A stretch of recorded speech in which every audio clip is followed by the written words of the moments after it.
I'm going to cover the 16 signs that your body needs more nutrition. Now, the problem is when I teach you this information, you're probably going to want to evaluate your friends and family and neighbors. If you do that, don't mention my name. Sometimes it offends people if you're talking about certain, I don't know, skin problems they have on their nose or something like that. So we're going to dive through all 16, but you need to kind of know, first of all, why people are deficient. It could be because you're just not eating nutrient-dense foods, or you're eating foods that are grown on soils that don't have the right nutrition, or even like grown in water, like hydroponic.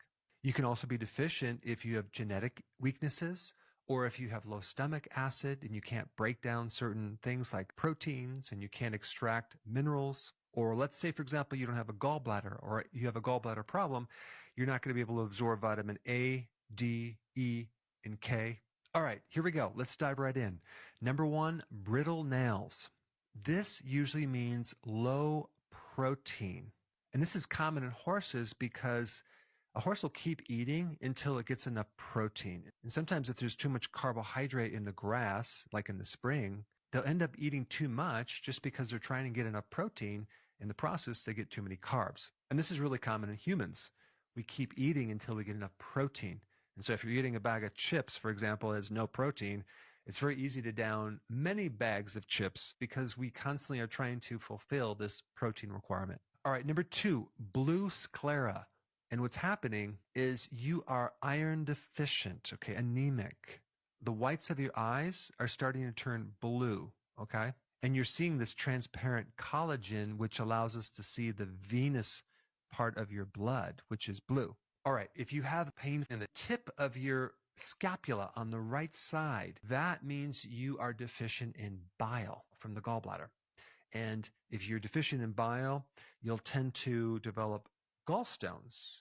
All right, the next one is tetany. It's that little twitch that just kind of twitches underneath the left eye, or it could be on the arm. What that is a magnesium deficiency. Magnesium regulates this amount of calcium. And so now we don't have the normal contraction and relaxation going on because the lack of magnesium accelerates the nerve impulses. So you get this extra twitching thing that goes on in your body. Next one, flaky, scaly skin. That is a classic omega-3 deficiency. It also could mean you're consuming too much of the omega-6 because they both compete, as in too much soy oil or corn oil or canola or cottonseed oil or safflower oil or sunflower oil. Instead, you want to have more like fish oil, especially like cod liver oil. Next one is high blood pressure. The first deficiency that I would look at is a potassium deficiency. Potassium supports the tone of the arteries. It helps keep the arteries softened, and it also helps reduce adrenaline and reduce the sympathetic nervous system, that flight or fight mechanism that keeps your blood pressure high. Also, potassium helps regulate the fluids, especially balancing out sodium. All right, next one is excessive worry. Okay, this is a classic B1 deficiency. If you took some B1, you would feel really calm and you wouldn't worry as much. Even though there's something to worry about, your worrying is going to be a lot less. All right, next one is hyperthyroidism.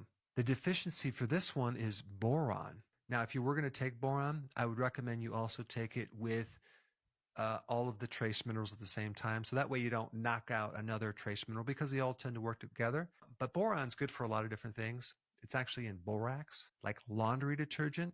But boron's also important for your bone health. It helps increase magnesium absorption, and it can also reduce inflammation. But it's also good for someone who has a hyperthyroid problem. All right, next one is hypothyroidism. The key trace mineral for this that's usually deficient is something called selenium. Selenium allows the conversion from a T4 to the T3, the active form of the thyroid hormone. So when you think about Hashimoto's, think selenium. Next one is hip clicking or joint clicking. If you're getting this excessive clicking, the deficiency in this situation is vitamin D3. Now, to fix it, you have to increase your vitamin D3 to at least 20,000 IUs or more, because one really interesting function of vitamin D3 is remodeling of the joint. Pretty wild, eh? All right, next one is low testosterone. This is a classic zinc deficiency.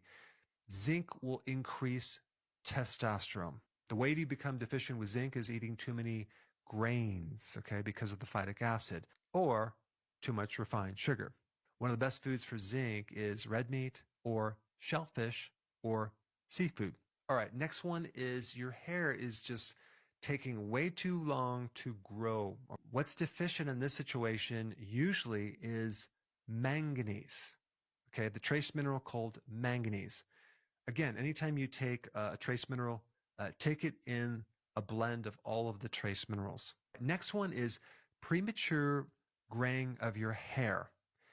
This is usually a vitamin B5 deficiency. Now, vitamin B5 is good also for your adrenals. And of course, the more support you have with the adrenals, the less stress.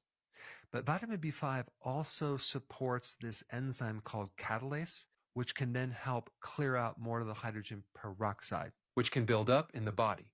Next one is red gums. This is a classic vitamin C deficiency. It could also be that you're consuming too much sugar because vitamin C and sugar compete. And one of the foods that has the most vitamin C is raw sauerkraut. Next one is feeling weak. This is a sodium deficiency. You just need to consume more sea salt. And last one is you're bruising easily. Okay. This is a vitamin K1 deficiency.